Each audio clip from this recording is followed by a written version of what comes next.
broken out here. Umbhikisho obuhlelwe i-EFF nebiqinisekisile ukuthi uzoba ngoNokuthula ugcine uphuma esandleni kwaqubuka izidubedube. Amaphoyisa asebenzise amabhomu okuzithusela afutha abalandeli be-EFF ngesisi esikhalisa unyembezi ebathela nangamanzi. Abeziphindiselela kwazise abalandeli be-EFF bese bewajikijele ngamatshe. Lo mbhikisho bekumele wethanyelwe ngamalungu ayikhulu nokuyiwona bezohambisa uhlu lwezikhalo. There's not going to be this amount of people that's here now. It's not going down there. Imigwaqo ebheke esikoleni eBrackenfell bivalwe ngocingo olinameva kanti abephume ngezinkana amaphoyisa ezoqapha isimo.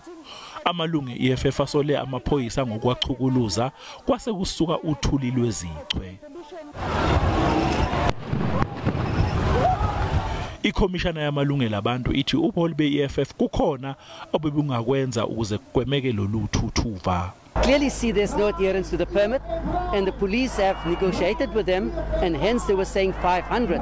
But at the point where the cut of the 500 came, people started throwing stones, and the police had to retaliate with water cannons, water jets, and tear gas. Isisusa salolu dlambedlu kwaba ngumcimbi wokuvaleliswa kwabafundi bakaMatric owagcina wethanyelwe abafundi abamhlophe kuphela ngomfumfu nonyaka.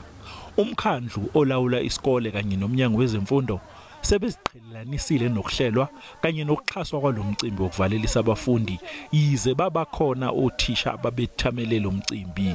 Abafundi bakaMatric kulesikole babhale amaphepha abo esayensi endaweni engazange idalulwe. Izivivinyo zika grade 8 kanye no grade 11 zihlehlisiwe.